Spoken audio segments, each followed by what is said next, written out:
오늘 우리에게 주신 하나님의 말씀 사사기 8장 1절부터 9절까지의 말씀입니다. 사사기 8장 1절부터 9절까지의 말씀. 8장 1절부터 9절까지 말씀을 저와 함께 한 절씩 교독하시겠습니다. 에브라임 사람들이 기드온에게 이르되 내가 미디안과 싸우러 갈 때 우리를 부르지 아니하였으니 우리를 이같이 대접함은 어찌 됨이냐 하고 그와 크게 다투는지라. 기드온이 그들에게 이르되 내가 이제 행한 일이 너희가 한 것에 비교되겠느냐. 에브라임의 끈물 포도가 아비에셀의 만물 포도보다 낫지 아니하냐. 하나님이 미디안의 방백 오렙과 스앱을 너희 손에 넘겨 주셨으니 내가 한 일이 어찌 능히 너희가 한 것에 비교되겠느냐 하니라. 기드온이 이 말을 하매 그때 그들의 노여움이 풀리니라. 기드온과 그와 함께 앉아 300명이 요단강에 이르러 건너고 비록 피곤하나 추격하며 그가 숫곳 사람들에게 이르되 나를 따르는 백성이 피곤하니 청하건대 그들에게 떡덩이를 주라. 나는 미디안의 왕들인 세바와 살문나의 뒤를 추격하고 있노라 하니 숫곳의 방백들이 이르되 세바와 살문나의 손이 지금 내 손에 있다는 거냐. 어찌 우리가 내 군대에게 떡을 주겠느냐 하는지라. 기드온이 이르되 그러면 여호와께서 세바와 살문나를 내 손에 넘겨주신 후에 내가 들가시와 찔레로 너희 살을 찢으리라 하고 거기서 분우엘로 올라가서 그들에게도 그와 같이 구한즉 분우엘 사람들의 대답도 숫곳 사람들의 대답과 같은지라. 함께 있습니다. 기드온이 또 분우엘 사람들에게 말하여 이르되 내가 평안히 돌아올 때에 이 망대를 헐리라 하니라. 아멘. 형제 혁장 외어 기모란 제목으로 하나님의 말씀 선포하겠습니다. 이틀 전 금요일에 우리 지역에 있는 이 천안 아산노예 지역에 시찰회 모임이 있었습니다. 이 장로교회는 가장 큰 전국 단위 조직을 총회라고 부르고 그 지역에 도시 단위 혹은 도 단위 조직인 노회가 있습니다.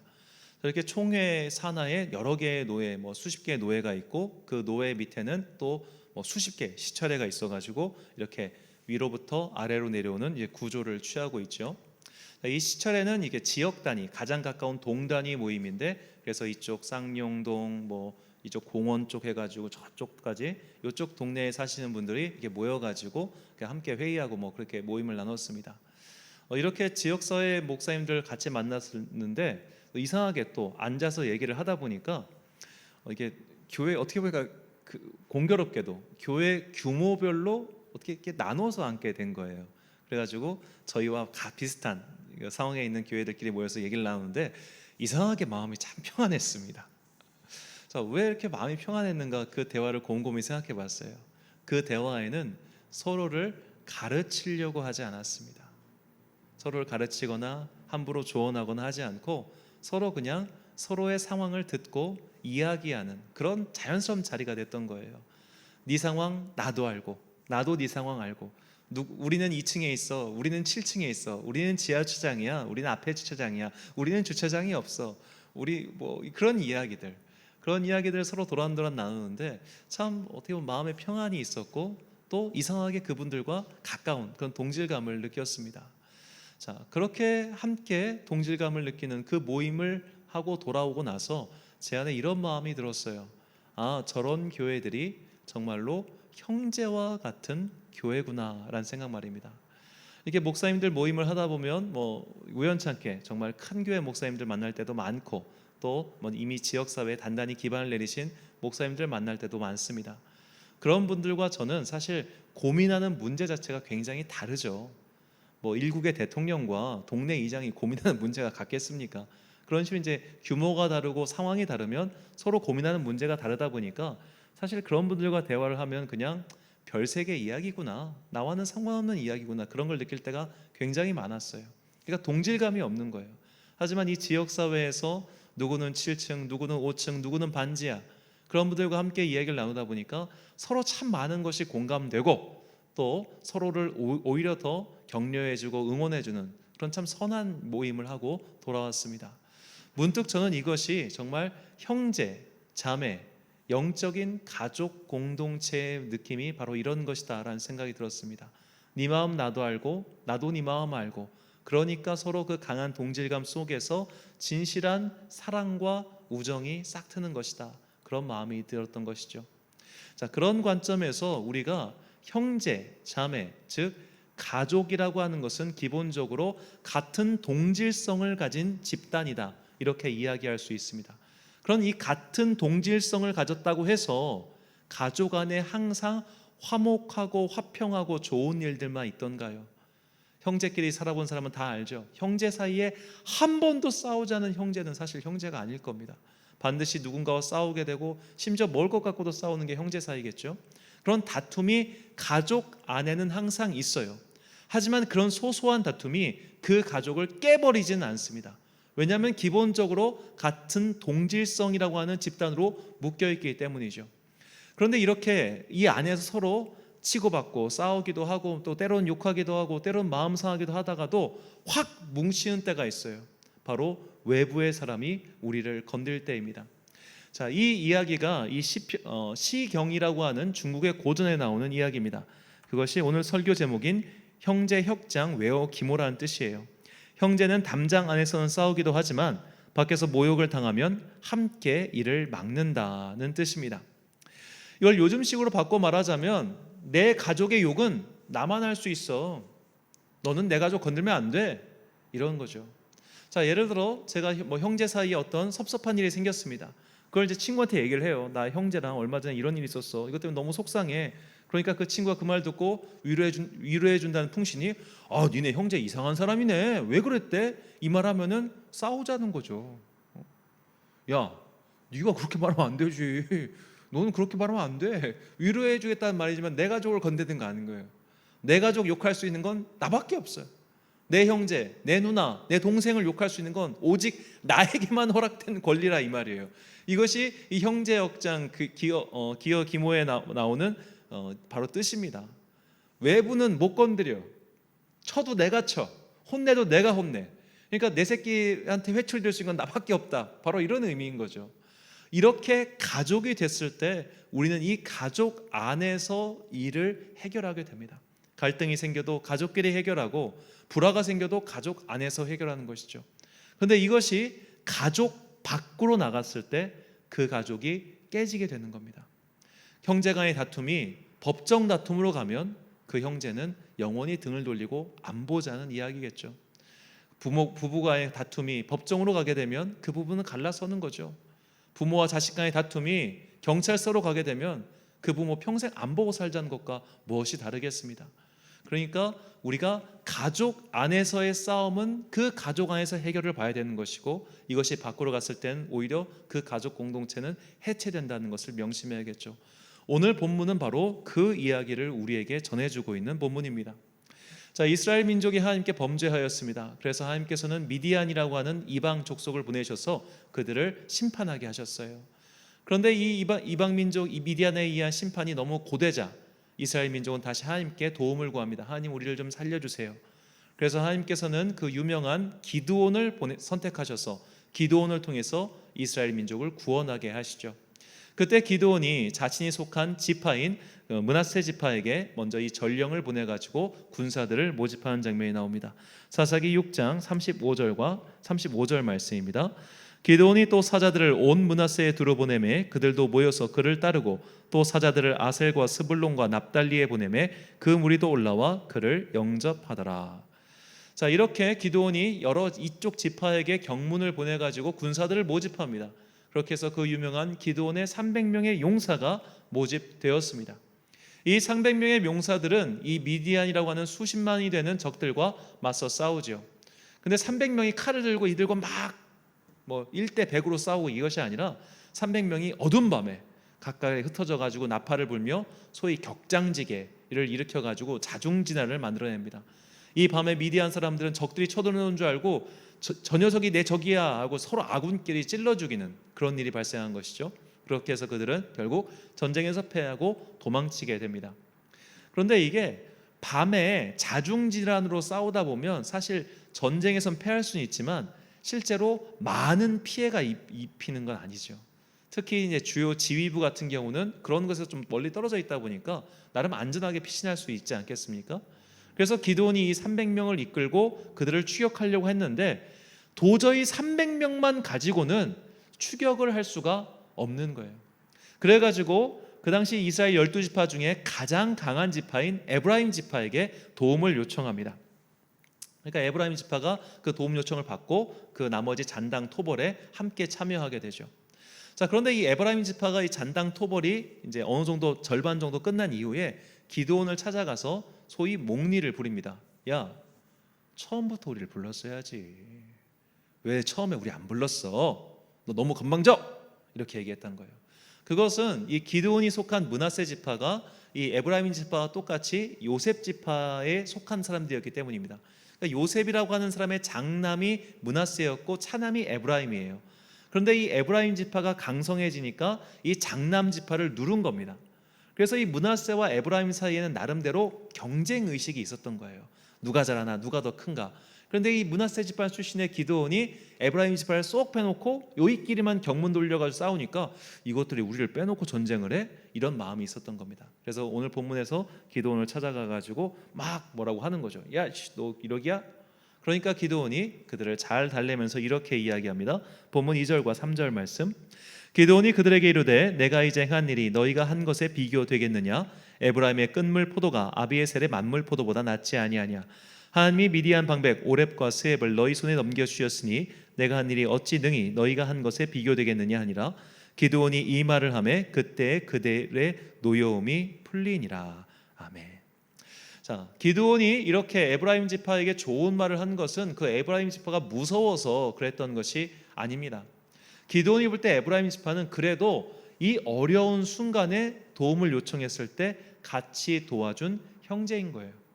평소에는 지지고 볶고 다투고 경쟁하고 싸울 수 있지만 그래도 바깥의 적들이 쳐들어왔을 때는 함께 힘을 합쳐 싸울 수 있는 나의 형제였던 겁니다. 때로는 밉고 때로는 속상하게 만들고 때로는 저거 꼴 보기 싫어 진짜 안 봤으면 좋겠어 그런 마음이 들다가도 그래 피는 물보다 진하니까 하는 그런 형제 말입니다. 그런 형제로서 에브라임 지파를 대해줬고 그렇기 때문에 에브라임 지파도 그들의 노여움이 풀려서 돌아갑니다. 그런데 이 뒤에 나오는 숫곳과 분우엘 사람들은 달랐어요. 이 숫곳과 분우엘은 역시 이스라엘 12지파 중 하나인 갓 지파에 속한 사람들입니다. 이들은 요단강이라고 하는 요단강의 동쪽에 살고 있던 사람들인데 이 미디안 사람들이 이쪽 북에서 쳐들어왔다가 이렇게 도망을 가니까 이 숫곳과 분우엘 사람들에게 야 우리가 지금 얘들 추격하러 가고 있는데 먹을 것을 좀 줘가지고 얘들 끝까지 좀 추격할 수 있게 도와줘 라고 기드온이 요청을 합니다.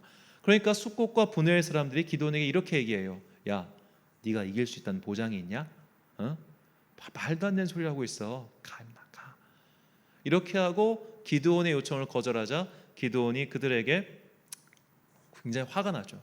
지금 형제가 어려움에 처했는데 니들이 안 도와? 그 말인즉슨 너희는 형제가 아니라는 거네. 좋아, 봐봐. 내가 쟤들 잡고 나서 니들도 같이 혼내줄 거야 라고 돌아와서 그렇게 혼을 내죠. 자, 본문 15절부터 17절까지 말씀. 기드온이 숫곳 사람들에게 이르러 말하되 너희가 전에 나를 희롱하여 이르기를 세바와 살문나의 손이 지금 내 손 안에 있다는 거냐? 어찌 우리가 내 피곤한 사람들에게 떡을 주겠느냐 한 그 세바와 살문나를 보라 하고 그 성읍의 장로들을 붙잡아 들가시와 찔레로 숫곳 사람들을 징벌하고 분우엘 망대를 헐며 그 성읍 사람들을 죽이니라. 자, 이 기드온이라고 하는 인물이 행한 행동과 나중에 우리가 사사기에 나오는 입다라는 인물이 행한 행동을 사실 비교해서 봐야지 이 기드온이 한 것의 의미를 알 수 있습니다. 입다도 똑같이 에브라임 지파 사람들이 와서 시비를 걸어요. 야, 전쟁할 때 왜 우리 안 불렀어? 너 건방져. 그러니까 그 길르앗 사람 입다가 그래? 내가 건방지다고? 한번 싸워보자 해가지고 싸워가지고 정말 에브라임 지파 사람들을 도륙을 내버립니다. 도망치는 사람들까지 쫓아가가지고 다 없애버려요. 그렇게 수만 명의 사람들의 목숨을 빼앗은 것이 입다라고 하는 사람의 성정이었어요. 하지만 기드온은 그렇게 하지 않습니다.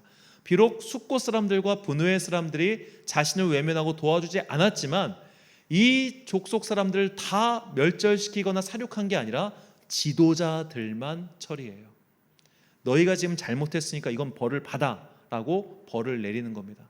그러니까 여전히 기드온에게 이 숫곳과 분우엘 사람들도 여전히 자신의 울타리 안에 있는 형제였던 거예요. 형제가 잘못하니까 벌을 내리지만 이 벌이 너무 심해서 완전히 없애버리거나 내쫓아버리는 그런 벌이 아니었던 겁니다. 그래서 이스라엘의 장로들이 이스라엘 역사상 최초로 당신이 우리의 왕이 돼주세요 라고 한 사람이 기드온이었어요. 왜냐하면 그는 형제들을 대할 때 관용으로 대하고 벌을 내려도 역시 자비를 베풀었기 때문이죠. 이것이 우리에게 주는 오늘 하나님께서 주신 메시지입니다. 우리가 형제, 즉 교회 안에서 영적인 가족으로 부름받은 사람들끼리는 이렇게 사랑과 관용이 필요하다는 거예요.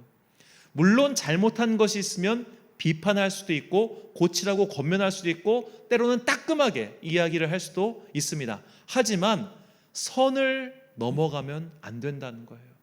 그 선을 넘어간다고 하는 것은 대표적으로 교회 바깥으로 나가서 이 일들로 가리켜서 이 일들로 하여금 자꾸만 교회를 비방하고 공격하게 만드는 그런 방법을 말하는 겁니다.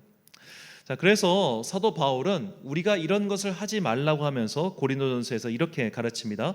고린도전서 6장 1절과 6절 말씀, 너희 중에 누가 다른 이와 더불어 다툼이 있는데 구태여 불의한 자들 앞에서 고발하고 성도 앞에서 하지 아니하느냐. 형제가 형제와 더불어 고발할 뿐더러 믿지 아니하는 자들 앞에서 하느냐. 자, 바울 또한 엄격한 사람이었습니다. 그래서 이 신앙의 기준이 미치지 못하는 교회 안의 사람들을 굉장히 엄하게 다스리고 질책했어요. 하지만 그것은 어디까지나 교회 안에서 이루어진 일이었습니다. 바울은 너 신앙생활 왜 그렇게 해? 너 나가. 이렇게 행동하지 않았습니다. 너 왜 신앙생활 그렇게 해? 너 벌 좀 받아. 이렇게 하지 않았어요. 혼을 내도 교회 안에서, 즉 가족이라고 하는 울타리 안에서 싸웠지 이 일을 가지고 밖으로 나가지 않았다는 겁니다. 예를 들어 아버지가 아들을 훈계할 때, 야, 너 진짜 말 안 된다. 나랑 같이 경찰서 좀 가자. 와, 너 진짜 안 되겠다. 야, 너 나랑 같이 선생님 좀 찾아가자. 이러면 그게 뭐가 되겠냐고요. 왜 가족 간의 일을 바깥으로 갖고 가가지고 바깥에서 그들로 하여금 우리를 비난하게 합니까? 바울은 바로 이것을 경계하는 것이고 이런 말씀이 성경 안에 가득합니다. 형제 사이 안에 다툼이 있을 수 있고 불만이 있을 수 있고 비판이 있을 수 있고 권면이 있을 수 있고 질책이 있을 수 있어요. 하지만 이 일을 다른 이의 손에 맡기면 안 된다고 분명히 예수님께서는 말씀하시는 것이죠. 이렇게 되면은 형제 사이가 영원히 갈라지기 때문입니다. 주님께서는 우리에게 이 형제 사랑이 얼마나 중요한 것인지에 대해서 다음과 같이 말씀하셨습니다. 마태복음 5장 22절부터 24절까지 말씀입니다. 나는 너희에게 이르노니 형제에게 노하는 자마다 심판을 받게 되고 형제를 대하여 나가라 하는 자는 공회에 잡혀가게 되고 미련한 놈이라 하는 자는 지옥불에 들어가게 되리라. 그러므로 예물을 제단에 드리려다가 거기서 내 형제에게 원망 들을 만한 일이 있는 것이 생각나거든 예물을 제단 앞에 두고 먼저 가서 형제와 화목하고 그 후에 와서 예물을 드리라. 아멘. 자, 우리는 이 말씀을 읽을 때 이 형제라고 하는 의미를 비단 육신의 형제의 의미에 국한해서는 안 됩니다. 이 형제의 의미는 영적 가족, 즉 교회 공동체까지를 포함합니다. 여기서 교회 공동체란 비단 이 공간에 모여있는 우리 천안 광성교회뿐만 아니라 이 지상에 있는 모든 그리스도 예수를 나의 구주로 모시고 그분께 예배드리는 모든 공동체를 뜻합니다.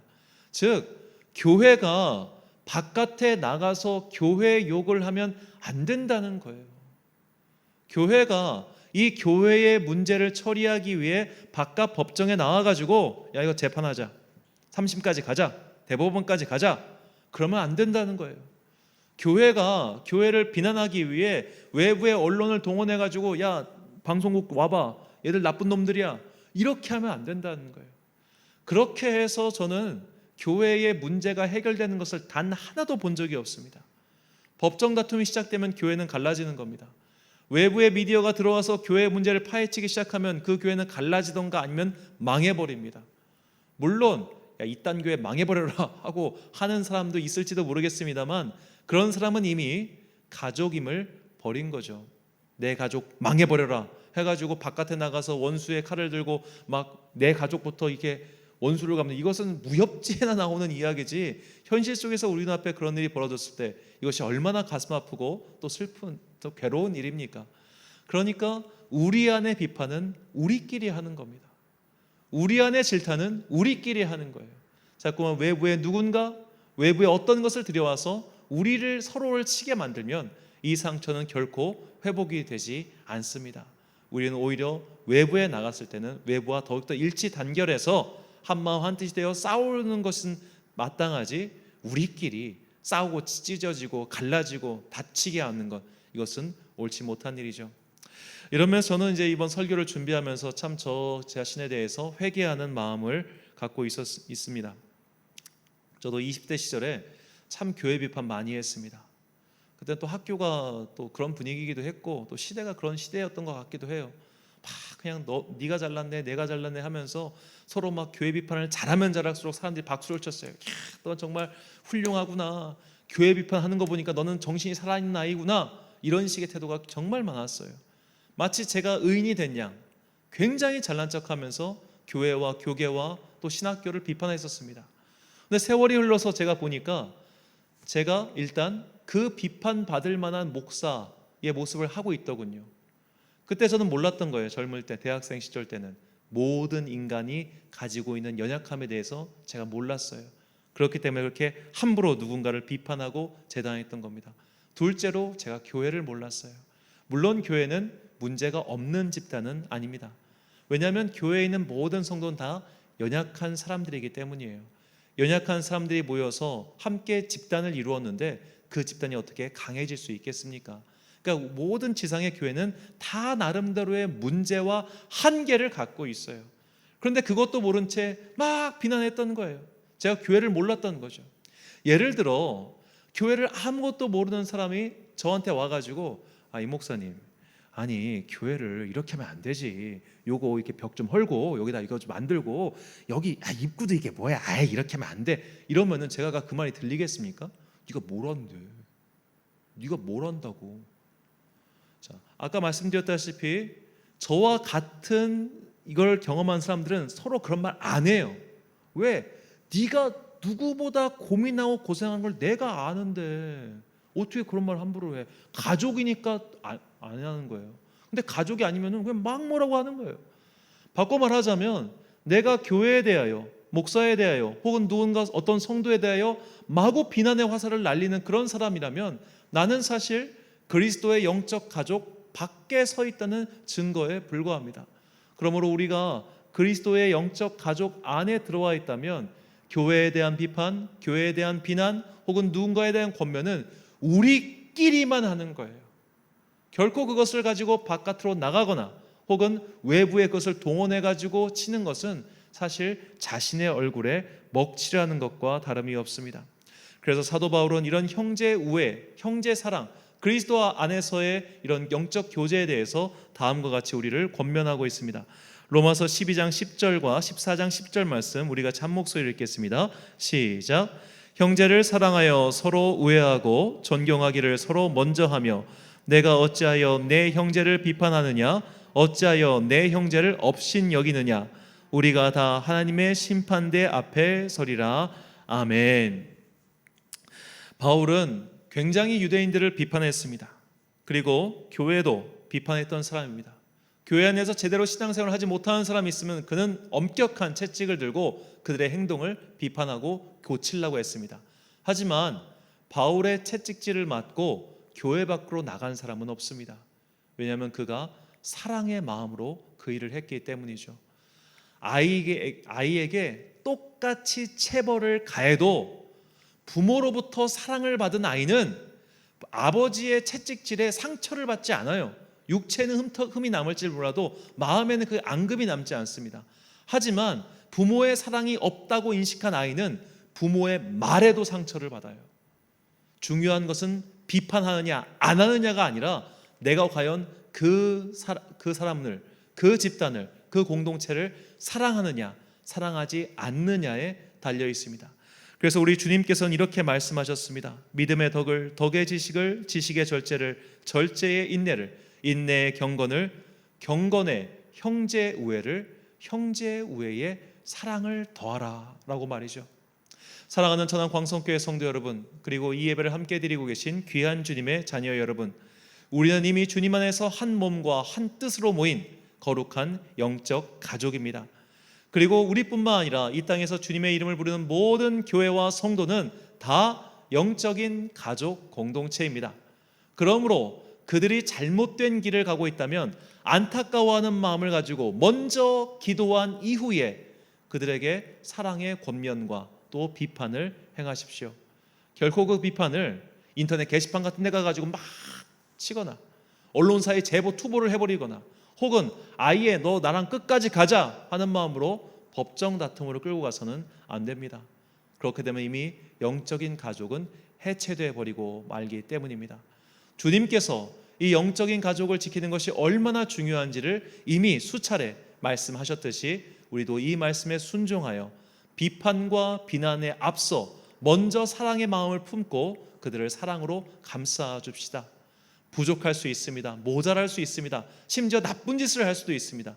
허나 그 또한 우리 안에 있는 연약한 모습 아니겠습니까?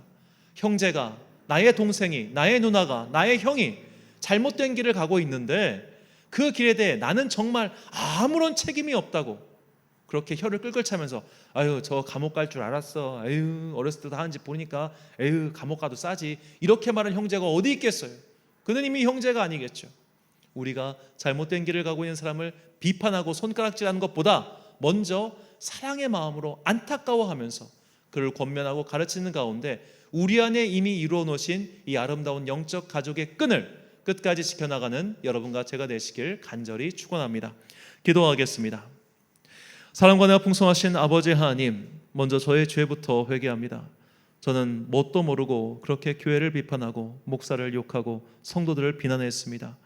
제 안에 있는 여러 가지 기준을 세우고 나는 마치 의인인 양 그렇게 행동하며 손가락질하며 누군가를 향한 비방의 글을 쓰며 그렇게 살아왔습니다.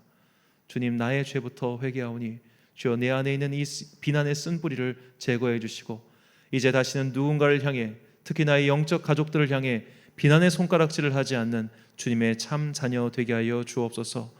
우리 안에 서로 영적 가족으로 불러주셨사오니 일단 먼저 사랑하게 하시고 먼저 이해하게 하시고 먼저 받아주게 하시며 그 뒤에 서로 고쳐야 될 것은 고치라고 권해주고 때로 잘못된 길을 가고 있다면 따끔하게 혼을 내서라도 바른 길로 인도하는 진정한 영적 가족, 그 공동체 되게 하여 주옵소서. 우리 울타리 안에서 일어나는 여러 가지 다툼과 싸움 그리고 비판은 능히 수용 가능한 것임을 알게 해주시니 감사합니다. 다만 우리가 사랑의 담벼락 안에서 이 일을 행할 수 있도록 우리의 마음을 주관하여 주시고 그리하여 그 누구도 이 담벼락 안에서 상처를 받고 바깥으로 나가는 일들이 없게 하여 주옵소서. 또한 이 땅의 모든 교회를 위하여 기도합니다. 이 세상에 있는 모든 교회는 주님께서 우리 한 몸으로 부르신 형제요 자매라는 것을 깨닫고 다른 교회의 일에 대해서 함부로 비난하거나 비판하는 그런 어리석음을 범치 않게 하여 주옵소서. 우리에게 이 주님의 마음을 깨닫는 지혜가 있기를 간절히 소망하오며 이 모든 말씀 우리를 사랑하시는 예수님 이름으로 기도드립니다. 아멘.